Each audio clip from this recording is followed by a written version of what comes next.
पाँचवें सवाल में है, चित्र में चतुर्भुज PQRS वृत्त के अंतर्गत बना है। यानी सर्कल है, सर्कल के अंदर एक चतुर्भुज बना हुआ है जिसका नाम है PQR और S। यदि R 80 डिग्री यानी R वाला जो कोण है वो 80 डिग्री है और S 85, S वाला 85 डिग्री है, तो P और Q के मान ज्ञात कीजिए। यानी P वाला और Q वाला, इन दोनों के मान ज्ञात करने हैं। देखिए, हम जानते हैं कि किसी भी चक्रीय चतुर्भुज के में जो आमने सामने वाले यानी जो सम्मुख कोण हैं उनका योग 180 डिग्री होता है। अगर हम डायरेक्ट समझें तो ये वाला कोण और ये वाला कोण दोनों को हम जोड़ें तो जोड़ने पर 180 आना चाहिए। अब अगर हमें P कोण निकालना हो तो हम क्या करेंगे, 180 में से 80 घटा देंगे तो ये वाला कोण कितना आ जाएगा, 100 डिग्री का।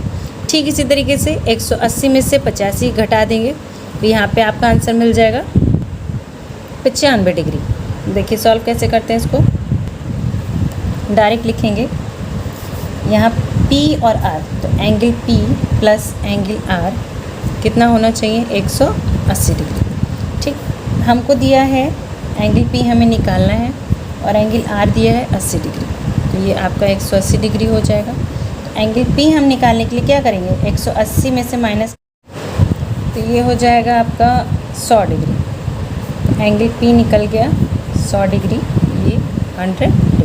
ठीक इसी तरीके से ये Q निकालने के लिए क्या करेंगे, 180 में से इसे माइनस कर देंगे। ये वाला शॉर्ट में कर रहे हैं, तो एंगल Q बराबर 180 डिग्री माइनस 85 डिग्री। 10 में से 5 गया 5, 17 में से 8 गया 9, तो एंगल Q आपका कितना आ जाएगा, 95 डिग्री। ये आंसर हो जाएगा। 6 वाले क्वेश्चन में चित्र में दो वृत्त एक दूसरे को बिंदु P और Q पर प्रतिच्छेद करते हैं। यानी दो वृत्त हैं, ये एक दूसरे को बिंदु P और Q पर प्रतिच्छेद कर रहे हैं यानी काटते हुए जा रहे हैं। चक्रीय चतुर्भुज APQC यानी APQC और BPQD इस प्रकार है कि APB तथा CQD रेखाखंड है। यानी APB और CQD रेखाखंड का मतलब है एक सीधी लाइन के रूप में है। ठीक है, बोला गया है कि A और C 95 और 80 डिग्री के होंगे, तो BD APQ और PQD के मान निकालने हैं। पहले चित्र में इसको समझ लेते हैं अच्छे से। चित्र से पहले समझ लेते हैं। ये बोला है कि इन चारों कोणों का मान निकालना है। तो एंगल B आपका कहाँ है, यहाँ पे है, इसको निकालना है। एंगल D आपका ये है, इसे फाइंड करना है। और APQ यानी APQ P से लेके Q तक यानी इतना एंगल फाइंड करना है। और दूसरा PQD, तो PQD यानी यहाँ से लेके यहाँ तक, P से चल रहा है, P से होता हुआ Q पे आया, Q से होता हुआ D पे, यानी ये फाइंड करना। तो आपको चारों एंगल बताने हैं कि क्या होंगे। यहाँ से देखिए, पहले हमको जैसे पता है कि सम्मुख कोणों का योग 180 डिग्री होता है, तो पहले उससे निकालेंगे। देखिए, सबसे आसानी से पहले कौन सा कोण निकाल सकते हैं, ये वाला। क्यों, क्योंकि इसके सामने वाला कोण कौन सा बन रहा है, ये 80 डिग्री। तो एंगल P हम कैसे निकाल सकते हैं, एंगल P निकालने के लिए क्या करेंगे, 180 में से 80 माइनस करेंगे, कितना डिग्री हो जाएगा, 100 डिग्री। तो ये आपका कितना डिग्री बन गया, 100 निकल आया। उसके बाद इसको हम ये लिख लेंगे, एंगल APQ बराबर, यानी APQ 100 आ गया आपके पास। दूसरा, इसका मान निकालने के लिए हमें इसके सामने वाला पता होना चाहिए, जो कि नहीं पता है, तो इसे अभी नहीं निकालेंगे। रही बात इसको निकालने के लिए इसके सामने वाला कोण, अब देखिए ध्यान से, इसके सामने ये वाला कोण है ये, तो जब तक हमें ये नहीं पता होगा तब तक हम ये वाला नहीं निकाल पाएंगे। इसके सामने ये वाला है, तो यानी इन दोनों को अभी हम सॉल्व नहीं कर पाएंगे। इसके लिए हमें एक चीज़ बोली गई थी कि APB और CQD क्या है, रेखाखंड है, यानी एक सीधी लाइन बनाते हैं। तो अगर पॉइंट C, मान लीजिए इसको ले लेते हैं, ये वाली रेखा को C, ये Q है और ये क्या है, D, तो ये रेखाखंड है। तो मान लीजिए अगर Q पर जो कोण बनेगा वो कितना डिग्री का बनेगा, 180 डिग्री। यहाँ से अगर हम यही देखें कि अगर हम इसका मान निकालना हो तो सीधी लाइन है यहाँ से लेके पूरी यहाँ तक, इस पूरे कोण का मान कितना हो जाएगा, 180 डिग्री। अब 180 डिग्री में से अगर हम ये वाला कोण घटा दें तब हमें ये वाला कोण मिल जाएगा। ठीक है, तो ये तो पूरा 180 ये हमें मालूम है, लेकिन यहाँ से यहाँ तक का कोण है क्या, अब यहाँ से यहाँ तक का जो कोण है वो इसके सामने वाला कोण है। क्लियर है। तो ये कोण निकालने के लिए ये दिया हुआ है एंगल पी क्यू सी। यहाँ से हम सॉल्व कर सकते हैं कि एंगल पी क्यू सी जो है वो 180 माइनस कितना हो जाएगा 95 डिग्री। तो ये कितना आ जाएगा आपका 85 डिग्री। यानी ये वाला जो कोण है ये कितना हो गया आपका 85 डिग्री। अब देखिए इस पूरे का मान कितना था 180, ये कितना है 85। तो 180 में से इसको घटाएंगे तो ये वाला मिल जाएगा। तो P Q D then angle P Q D बराबर हो जाएगा 180 डिग्री माइनस का 85 डिग्री। तो वापस में आपको कितना मिल जाएगा 95। तो ये वाला एंगल कितना हो जाएगा 95 डिग्री। हल इसको अभी करेंगे, पहले समझा रहे हैं बस उसको समझ लेते हैं। हो गया। यहाँ देखिए ठीक ये चीज़ इसमें यूज़ होगी। ये एकदम सीधी लाइन है तो यहाँ से यहाँ तक पूरा कोण कितना हो जाएगा 180 डिग्री, ये 100 डिग्री। तो बचा हुआ कोण ये वाला कितने का हो जाएगा 180 डिग्री का। फिर हम इसमें देखते हैं ये आपका एक चक्रीय चतुर्भुज बन रहा है। तो इसके सामने का कोण क्या है, ये 95 है। तो 180 में से 95 माइनस करेंगे तो कितना आ जाएगा 85 आएगा। तो ये कितना हो जाएगा 85 डिग्री।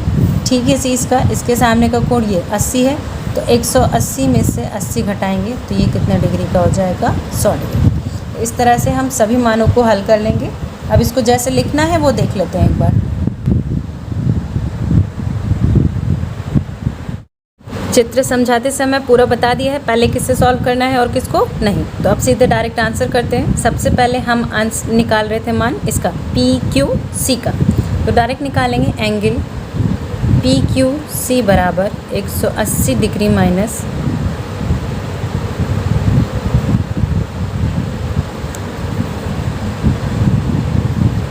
95 डिग्री। तो ये आपका हो जाएगा 85 डिग्री। तो एंगल पी क्यू सी ये निकला। अब पी क्यू सी निकालने के बाद हमने निकाला था एंगल, इसको निकालने के बाद हमने ये निकाला था पी क्यू डी।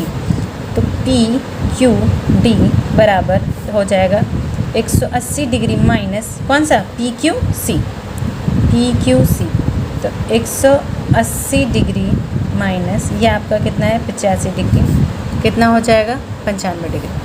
यहाँ से एंगल पी क्यू डी कितना आ गया 95 डिग्री। दूसरा मान निकल गया, यहाँ लिखेंगे। अब ये मिल गया था, उसके बाद लिख लेते हैं angle A P Q. Angle A P Q बराबर हो जाएगा 180 डिग्री माइनस, इससे इसको माइनस किया था एंगल सी। तो 180 degree minus 80 degree. Angle A P Q बराबर हो जाएगा आपका 100 डिग्री। इस चीज़ को ध्यान दीजिए, ज़रूरी नहीं है कि सीक्वेंस से जिस तरह से निकाले हैं सारे आंसर वैसे ही निकालें। आगे पीछे एक दो आंसर आप कर सकते हैं, वो आप अपनी सहूलियत के अनुसार देख लीजिए।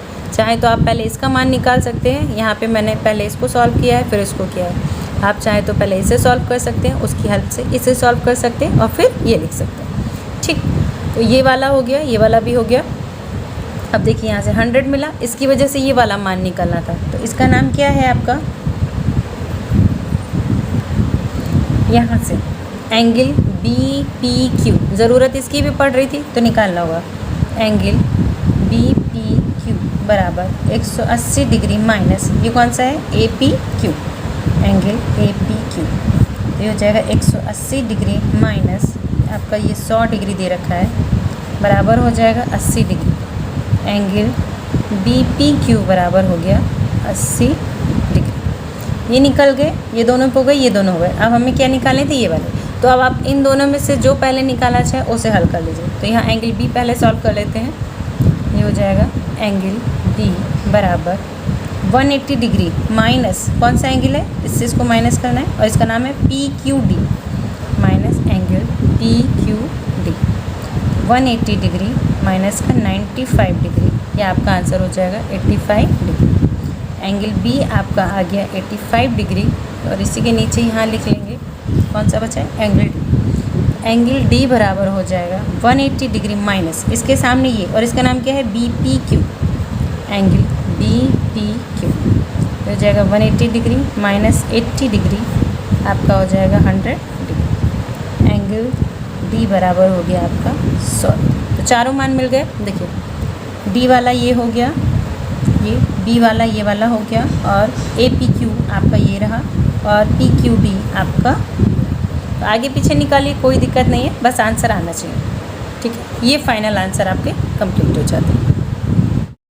7 में दिया है चित्र में ABCD एक चक्रीय चतुर्भुज है। ये चित्र बना है C x डिग्री और A 2x डिग्री। ये x डिग्री है और ये 2x डिग्री। बोला है x का मान बताइए।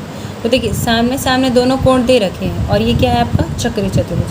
तो सामने वाले दोनों कोणों का योग कितना हो जाएगा 180 डिग्री। उस कंडीशन से हम सॉल्व करेंगे तो हमारा x का मान मिल जाएगा। डायरेक्ट करेंगे A प्लस सी बराबर 180 डिग्री होता है, तो angle A plus angle C बराबर 180 डिग्री। क्योंकि चक्रीय चतुर्भुज था तो A की जगह क्या लगाएंगे 2x प्लस C की जगह क्या लगाएंगे x। तो ये बराबर हो जाएगा 180 डिग्री। दोनों प्लस हो जाएंगे तो 2 और 1 कितना होता है 3x बराबर 180 डिग्री, या हम लिखेंगे x डिग्री बराबर 180/3। गुणा में है तो भाग में चला जाएगा, इस काटेंगे तो x बराबर कितना आएगा 60 डिग्री। सिर्फ x का मान पूछा है तो यही हमारा हो जाएगा आंसर।